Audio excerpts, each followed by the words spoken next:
नमस्कार, आदाब। मैं हूं आपके साथ अलीशा हैदर नकवी और आप सभी का अभिवादन है डीएनपी इंडिया पर।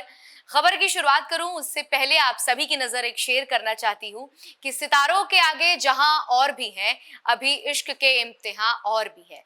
बुलंदी का सफर मंजिल पर खत्म नहीं होता, सितारे और भी हैं, राहें और भी हैं। आज 18 मार्च 2025 एक ऐतिहासिक दिन है।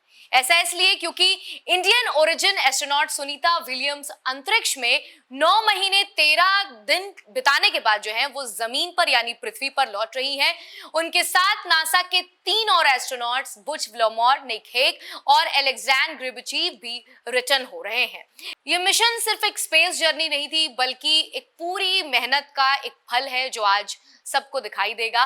भारतीयों के लिए ये दिन इसलिए भी खास है क्योंकि सुनीता विलियम्स भारतीय मूल की हैं और उनकी अचीवमेंट्स भारत के लिए गर्व की बात है। उन्होंने और उनकी टीम ने लगभग 10 महीने स्पेस में बिताए, जो स्पेस साइंस और रिसर्च के लिए बहुत सिग्निफिकेंट है। ये एस्ट्रोनॉट्स एक स्पेस एक्स के ड्रैगन स्पेसक्राफ्ट के जरिए रिटर्न कर रहे हैं, जो कि भविष्य में स्पेस ट्रैवल का एग्जाम्पल होगा। इस मिशन का उद्देश्य बोइंग के नए स्टार लाइनर स्पेसक्राफ्ट की परीक्षण उड़ान करना था। सुनीता विलियम्स और उनकी टीम की इस सक्सेसफुल वापसी स्पेस में एक माइलस्टोन साबित हुई है। ये मिशन न केवल नासा के बोइंग के लिए बल्कि इंडिया और पूरी दुनिया के लिए साइंटिफिक प्रोग्रेस का प्रतीक है।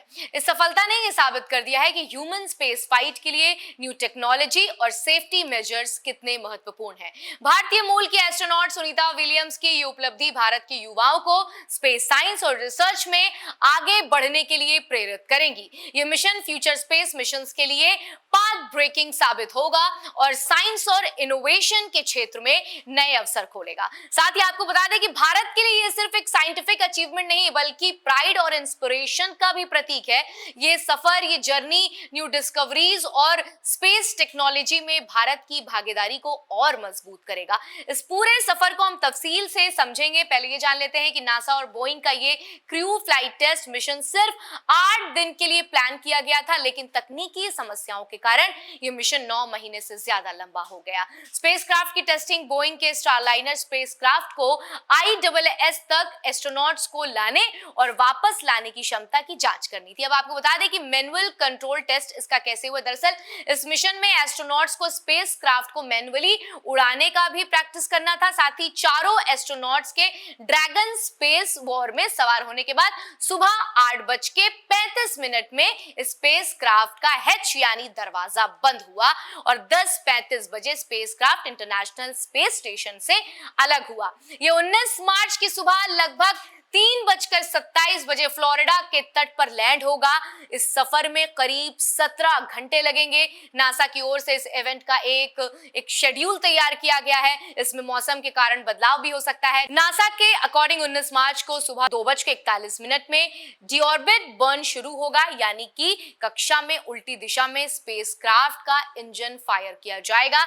इसके बाद स्पेसक्राफ्ट की पृथ्वी के वातावरण में एंट्री होगी और सुबह फ्लोरिडा के तट पर पानी में लैंडिंग होगी, यानी समुद्र के अंदर। सुनीता विलियम्स और बुच व्लामर को स्पेस स्टेशन पर क्यों भेजा गया, ये सवाल जो है सर्च किया जा रहा है गूगल पर। इसका भी आंसर आपको बताते हैं। दरअसल सुनीता विलियम्स और बुच व्लामर बोइंग नासा के 8 दिन के लिए joint crew flight test mission पर गए थे।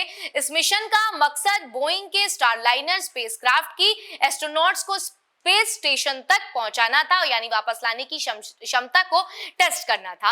एस्ट्रोनॉट्स को स्पेस स्टेशन पर 8 दिन में रिसर्च और कई एक्सपेरिमेंट करने थे। मिशन के दौरान उन्हें स्पेसक्राफ्ट को मैन्युअली भी उड़ाना था।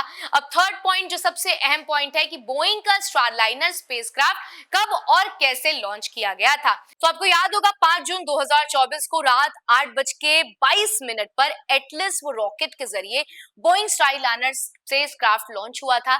ये 6 जून को रात 11 बजे स्पेस स्टेशन पहुंचा था।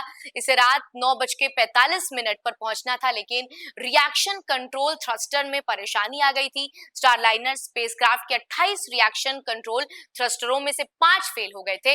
25 दिनों में हीलियम लीक भी हुए, मतलब तमाम तरीके की दुश्वारियां झेलनी पड़ी। हीलियम प्रोपलेट के थ्रस्टरों तक पहुंचने के लिए बहुत अहम है।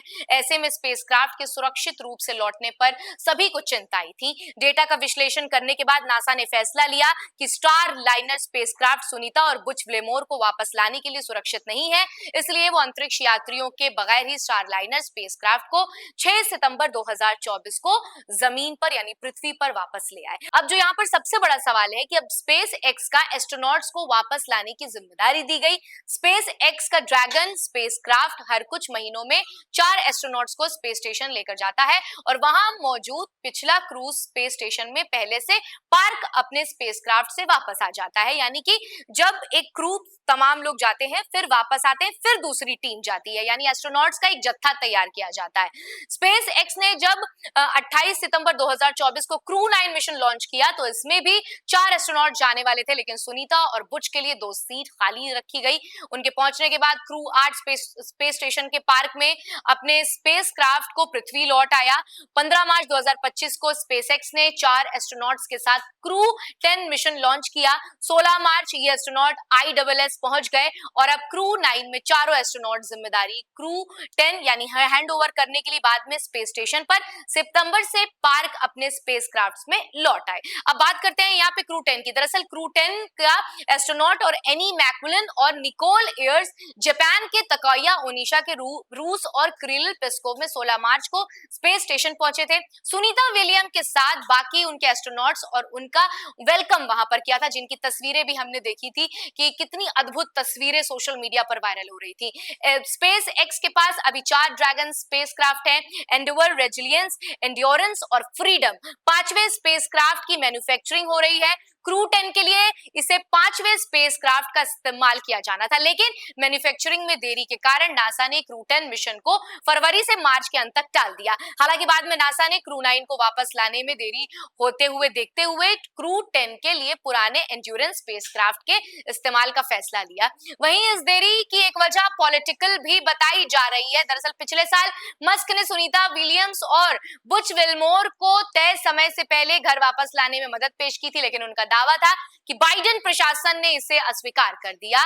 फॉक्स न्यूज के होस्ट सीन हेनेंट्री के साथ एक इंटरव्यू में मस्क ने कहा था कि दोनों एस्ट्रोनॉट्स को राजनीतिक कारण से स्पेस स्टेशन में छोड़ दिया गया, जो अच्छा नहीं है। सुनीता की वापसी में क्या खतरे हो सकते हैं, ये भी एक बड़ा सवाल है, क्योंकि जब इस तरीके की चीजें होती हैं तो हमारे जहन में कल्पना चावला का नाम जो है वो दिखने लगता है।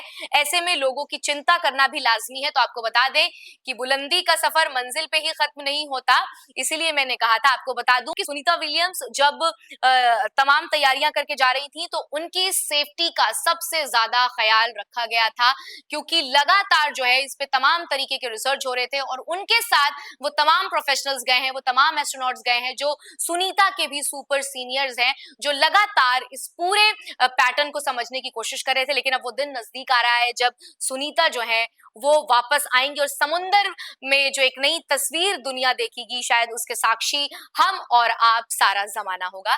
लेकिन भारत की बेटी हैं तो जाहिर सी बात है कि उनके बारे में जिक्र करना भी जरूरी है। तो आपको बता दें कि नासा में चयन और पहली अंतरिक्ष यात्रा उनकी जो है 1998 में, जब नासा ने नए अंतरिक्ष यात्रियों के चयन के लिए आवेदन मांगे तो सुनीता ने भी एप्लीकेशन दाखिल कर दिया था।